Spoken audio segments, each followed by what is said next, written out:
morning, everyone. I am just in my greenhouse this morning, looking everything over, and it's so crazy how much everything just kind of had a little growth spurt. The little onion is just kind of hiding there now. I kind of feel like this must be a flower. It kind of looks like the stalk that I have growing over by my, actually, doesn't it? It looks kind of like those.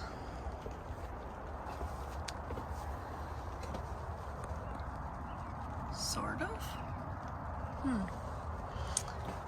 But anyways, kind of interesting. It looks like some leaves have been eaten, so I don't know, there must be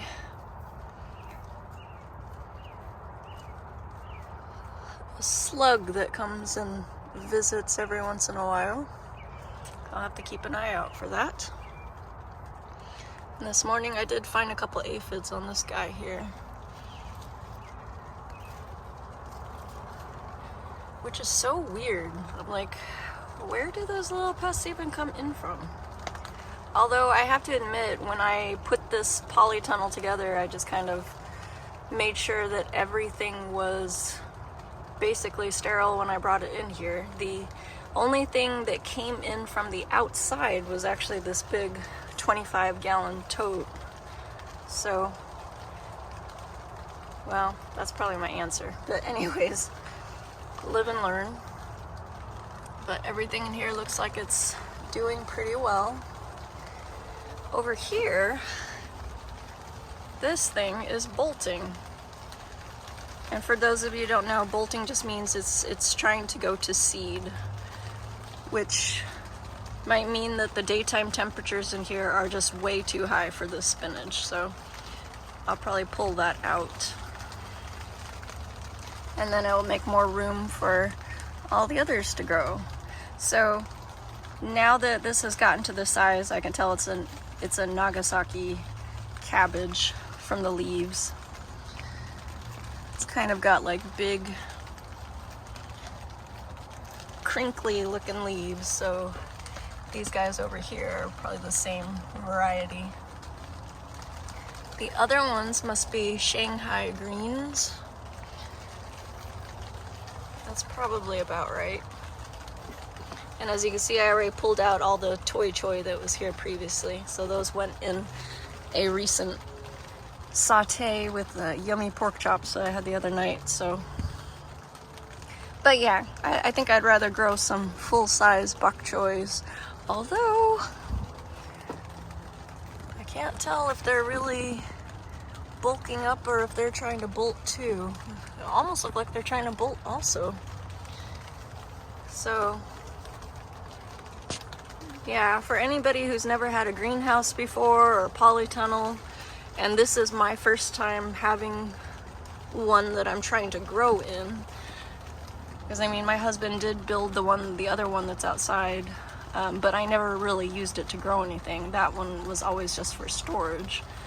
This is the first time I tried to grow things over winter in spring.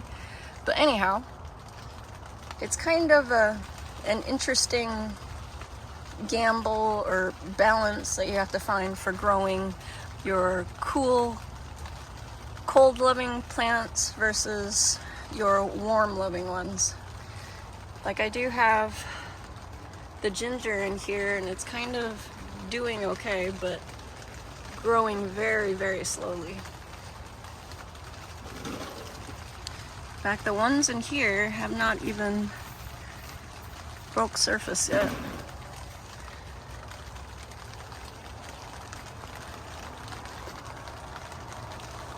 Those are the other snapdragons that I did not separate out.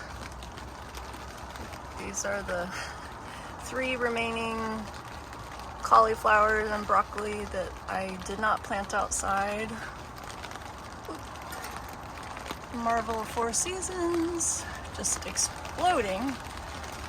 Maybe I should get her into a bigger pot. Oh, cilantro is doing really well. Finally got some true leaves. We all know the signature crinkle of the cilantro. So that's really exciting.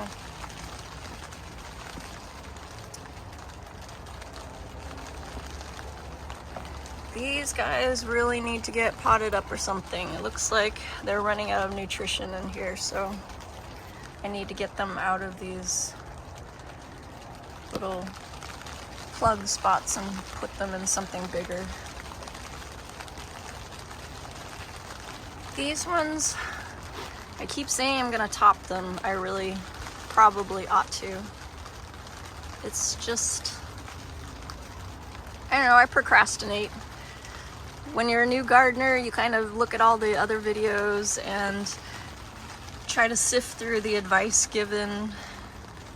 And then a part of me, just out of curiosity, since this is the first time I've grown flowers from seed, kind of just want to leave them alone and let them do their own thing.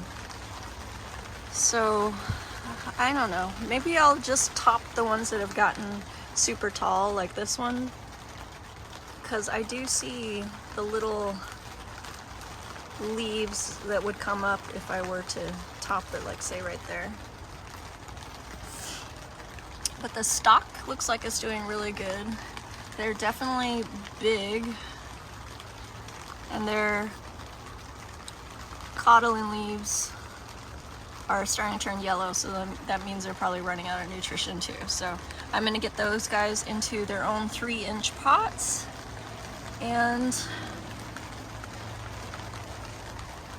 these are the onions from seed. I don't know if I want to transplant those yet. Oh, you guys hear the rain? Boy, the weather has been pretty crazy. I mean, 1 minute sunny, the next it's raining, the next we've got hail. And, oh, today is officially April 1st. So, happy April Fools, everyone. The citrus are all doing well. I mean, it's really exciting to see them all flowering out. And, oh, she is so pretty. And she smells so wonderful.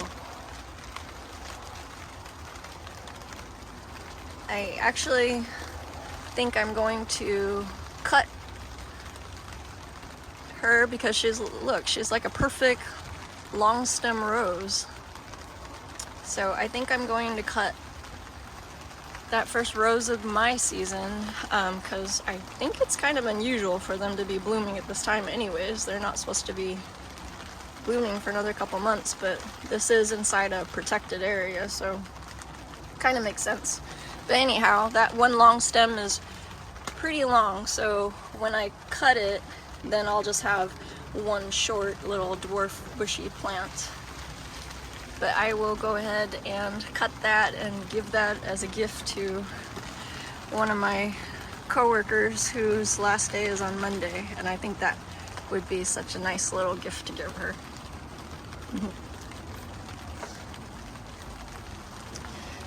But anyhow, everybody's looking good. I mean, the foliage is looking great. The only thing is, though, with my lemons, see how they're getting nubby like this, is I don't think lack of nutrition, because I stay up with the watering and watching these guys to make sure they have proper nutrition. So aside from a little bit of yellowing from the cold, I researched online, and it looks like this happens with extreme temperature fluctuations, which is pretty much what's been happening lately in here, because you have the cold nights that are down to like 40 and 30, and then in the daytime temperatures it'll be upwards of 50 outside, and it can get upwards of like 90 in here. So even on a cloudy day, oftentimes I come and check out the temperature in here, and it's like upper 80s. So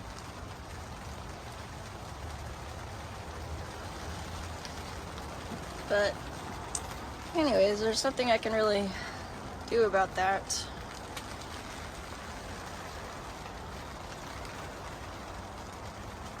That's kind of the whole balancing act in here, is trying to keep all the different plants happy. Oh, one thing I wanted to point out too. You guys know that for the first half of my season, which kind of started in October is when I began filming these videos, I believe. October or November. But I was using rice hulls as my mulch because I'm just trying out, you know, different things. But the rice hulls did not seem to prevent gnats in here. So that was kind of disappointing. So then I decided to switch to this short clipped hay that I actually got from Epic Gardening, which is a great channel. I do love Epic Gardening. But the one thing I've been finding lately is that I get grass growing. And I've been pulling them from like all my pots.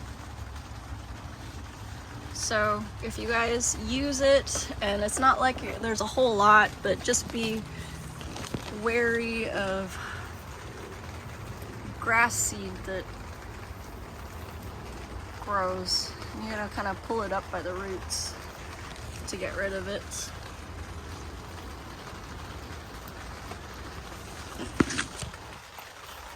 I guess no matter how much filtering and processing you do, you're still going to get some type of weed seeds every now and again. Overall though, I do like it. Oh my gosh. There's something new I haven't noticed. Whew. Aside from the big grass seed that... So you gotta keep up on that. Oh. Ooh.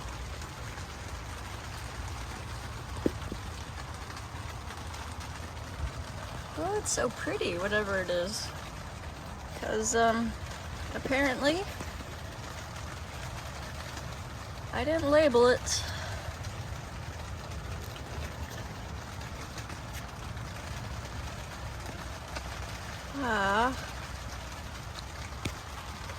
Seriously, you guys, labeling stuff is so important.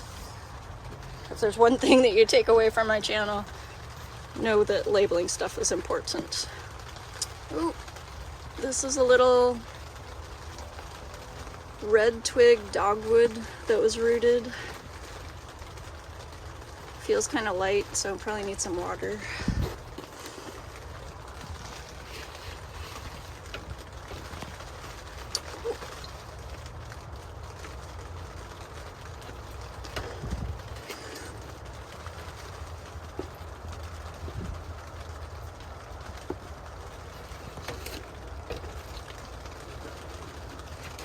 There we go.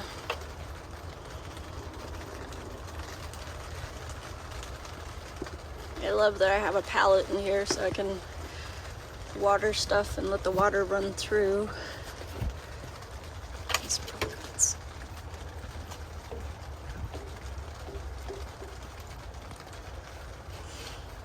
And pretty much how I keep track of watering here is just by lifting the containers and seeing if they feel light or not.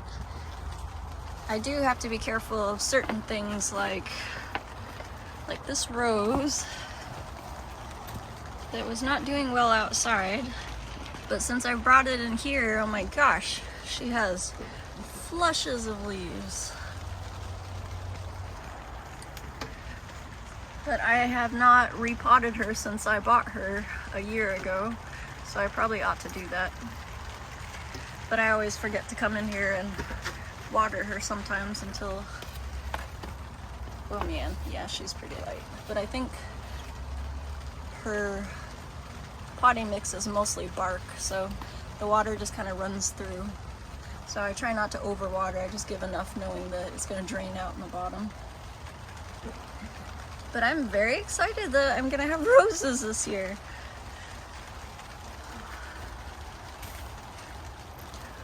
Oh, the kumquats are turning orangey.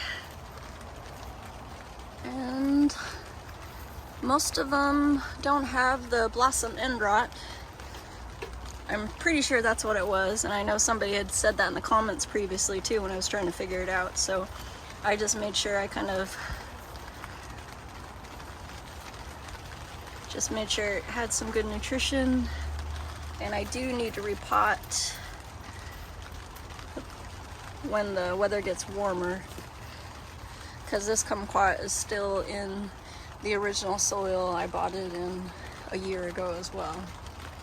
So normally when I buy things I tend to repot them like right away, but I think this one still looked healthy and all, so I didn't think I needed to do it. But clearly from the blossom end rot that was happening there, see, then it's probably running out of nutrients. But what's funny is I've been impatient, and so you guys can see these two little spots here. There were kumquats there, but I was impatient and I wanted to try tasting it, and they were the ones with the blossom end rot, so I figured, okay, a couple sacrificial tests. And it seems that the little brown parts on the bottom are really more of just cosmetic, because it was only on just the outer rind. It didn't affect the inside at all. Granted, the inside was not ripe, so it was pretty tart, but still, I didn't waste them. I ate both of them. They were yummy for being tart things, but I am definitely more of a lover of sweet things, so